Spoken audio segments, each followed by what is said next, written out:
श्री गणेशाय नमः। अध्याय 52। रात को परम सुंदर सजे हुए वास गृह में शयन करके प्रातः काल भगवान शिव का जनवासे में आगमन।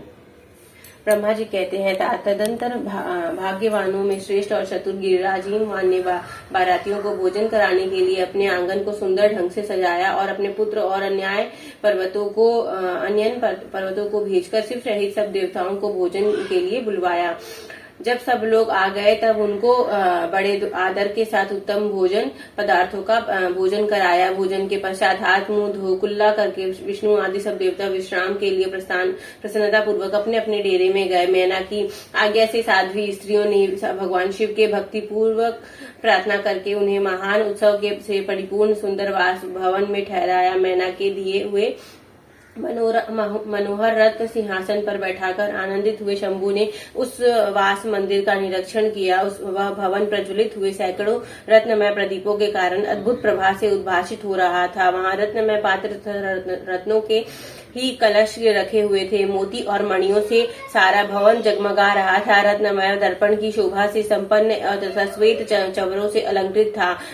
मुक्ता मणियों की सुंदर मालाएं बंदर वारों से अवशिष्टित हुआ वह वास भवन बड़ा समृद्धशाली दिखाई देता था। उसकी कहीं उपमा नहीं थी। वह महादिव्य अति विचित्र परम मनोहर तथा मन को आह्लाद प्रदान करने वाला था। उसके फर्श पर नाना प्रकार की रचनाएं की गई थी। बेल बूट निकाले गए थे। शिव जी के लिए के दिए हुए वर का ही महान एवं अनुपम प्रभाव दिखता हुआ वह शोभाशाली भवन शिवलोक के नाम से प्रसिद्ध किया गया। नाना प्रकार के सुगंधित श्रेष्ठ द्रव्यों से सुवासित तथा सुंदर प्रकाश से परिपूर्ण था। वहां चंदन और अगर की सम्मिलित गंध फैल रही थी। उस भवन में फूलों की सेज रखी हुई थी। विश्वकर्मा का बनाया हुआ वह भवन नाना प्रकार के विचित्र चित्रों से सुसज्जित हो था। श्रेष्ठ रत्नों की सारभूता मणियों से निर्मित सुंदर हारों द्वारा उस वास गृह को अलंकृत किया गया। उसमें विश्वकर्मा द्वारा निर्मित कृत्रिम वैकुंठ, ब्रह्मलोक, कैलाश, इंद्र भवन तथा शिवलोक आदि दिख रहे थे। ऐसे आश्चर्यजनक शोभा से संपन्न उस वास भवन को देखकर गिरिराज हिमालय की प्रशंसा करते हुए भगवान महेश्वर बहुत संतुष्ट हुए। वहां अति रमणीय रत्न जटित उत्तम पलंग पर परमेश्वर शिव बड़ी प्रसन्नता से लीला पूर्वक सोए। इधर हिमालय ने बड़ी प्रसन्नता से अपने समस्त भाई बंधुओं एवं दूसरे लोगों को भी भोजन कराया और था। जो कार्य शेष रह गए थे उन्हें भी परिपूर्ण किया था। शैलराज हिमालय इस प्रकार आवश्यक कार्य में लगे हुए थे और प्रियतम परमेश्वर शिव शयन कर रहे थे। इतने में ही सारी रात बीत गई और प्रातः काल हो गया। प्रातः काल होने पर धैर्यवान और उत्साहित पुरुष नाना प्रकार के बाजे बजाने उस समय श्री विष्णु आदि सब देवता आनंद उठे और अपने इष्ट देव देवेश्वर शिव का स्मरण करके वहां से कैलाश को चलने के लिए जल्दी जल्दी तैयार हो गए। उन्होंने अपने वाहन भी सुसज्जित कर लिए। तत्पश्चात धर्म को शिव के समीप भेजा। योग शक्ति से संपन्न धर्म नारायण की आज्ञा से वास गृह में पहुंचकर योगीश्वर शंकर से समयोचित बात बोले। प्रथम गणों के स्वामी महेश्वर, उठिए उठिए, आपका कल्याण हो। आप हमारे लिए भी कल्याणकारी होइए। जनवासे में चलिए और वहां से देवताओं को कृतार्थ कीजिए। धर्म की यह बात सुनकर भगवान महेश्वर हंसे। उन्होंने धर्म को कृपा दृष्टि से देखा और सैया त्याग दी। इसके बाद धर्म से हंसते हुए कहा, तुम चलो, मैं भी वहां शीघ्र ही आऊंगा, इसमें संशय नहीं है। भगवान शिव के ऐसा कहने पर धर्म जनवासे में गए। तत्पश्चात शंभू भी स्वयं वहां जाने को उद्युक्त हुए।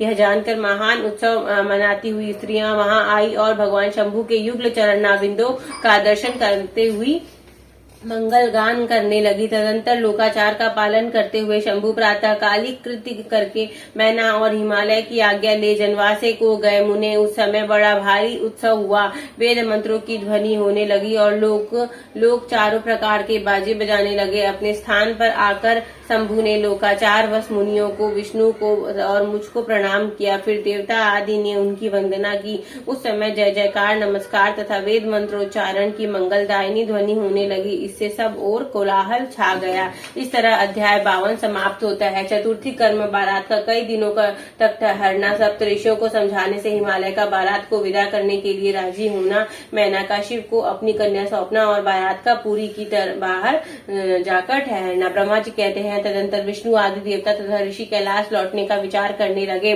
तब हिमालय ने जनवासे में आकर सबको भोजन के लिए निमंत्रित किया। तत्पश्चात देवेश्वर शिव को आमंत्रित करके हिमाचल अपने घर को गए और नाना प्रकार के विधान से भोजनोत्सव की तैयारी करने लगे। उन्होंने प्रसन्नता और उत्कंठा के साथ भोजन के लिए परिवार सहित भगवान शिव को यथोचित रीति से अपने घर बुलाया। शंभु के, विष्णु के, मेरे और अन्य सभी देवताओं के, मुनियों के तथा वहां आए हुए सब लोगों के चरणों को बड़े आदर के साथ धोकर उन सबको गिरिराज के मंडप के भीतर सुंदर आसनों पर बिठाया। फिर अपने भाई बंधुओं को साथ लेकर उनके सहयोग से उन सब अतिथियों को नाना प्रकार के सरस पदार्थों द्वारा पूर्णतया तृप्त किया। मेरे, विष्णु के और शंभु के साथ सब लोगों ने अच्छी तरह भोजन किया। नारद विधिवत भोजन और आचमन करके तृप्त हुए, प्रसन्न हुए सब लोग हिमालय से आज्ञा लिए अपने अपने डेरे पर गए। मुने इसी प्रकार तीसरे दिन गिरिराज ने विधिवत दान, मान और आदर आदि के द्वारा उन सबका सत्कार किया। चौथा दिन आने पर शुद्धता पूर्वक सविधि चतुर्थ कर्म हुआ, जिसके बिना विवाह यज्ञ अधूरा ही रह जाता है। उस समय नाना प्रकार का उत्सव हुआ, साधुवाद और जय जयकार की ध्वनि हुई। बहुत से सुंदर दान किए गए, भांति भांति के सुंदर गान और नृत्य हुए। पांचवें दिन सब देवताओं ने बड़े हर्ष और अत्यंत प्रेम के साथ शैलराज को सूचित किया कि अब हम लोग यहाँ से जाना चाहते हैं। आप आज्ञा प्रदान करें। उनकी यह बात सुनकर गिरिराज हिमवन हाथ जोड़कर बोले, देवगढ़ आप लोग कुछ दिन और ठहरे और मुझ पर कृपा करें। यूं कहकर उन्होंने स्नेह के साथ उन देवताओं को, भगवान शिव को, विष्णु को, मुझको और अन्य लोगों को बहुत दिन तक ठहराया और प्रतिदिन विशेष आदर सत्कार किया। इस प्रकार देवताओं के वहां रहते हुए बहुत दिन बीत गए। तब उन सब ने गिरिराज के पास सप्तऋषि को भेजा। सप्तऋषि ने हिमवान और मैना को से समयोचित बात कहकर उन्हें समझाया, परम सिद्ध तत्व का वर्णन किया तथा प्रसन्नता पूर्वक उन्हें सौभाग्य की सराहना की। मुने उनके समझाने से गिरिराज ने बारात को विदा करना स्वीकार कर लिया। तत्पश्चात भगवान शंभु यात्रा के लिए उद्यत हो देवता आदि के साथ शैलराज के पास गए। देवेश्वर शिव देवताओं सहित कैलाश की यात्रा के लिए सब जब उद्धत हुए, उस समय मैना उच्च स्वर से रोने लगी और उन कृपा निधान से बोली। मैना ने कहा, कृपा निधे, कृपा करें, मेरी शिवा का भली भांति लालन पालन कीजिएगा। आप आशुतोष हैं, पार्वती के सहस्त्र अपराधों को भी क्षमा कीजिएगा। मेरी बच्ची जन्म जन्म से आपके चरणा बिंदु की भक्त रही है और रहेगी। उसे सोते और जागते समय भी अपने स्वामी महादेव के सिवा दूसरी किसी वस्तु की सुध नहीं रहती है। मृत्युंजय, आपके प्रति भक्ति भाव की भांति की बातें सुनते ही यह हर्ष के आंसू बहाती हुई पुलकित हो उठती है और आपकी निंदा सुनकर ऐसा मौन साध लेती है जैसे मानो मर ही गई हो।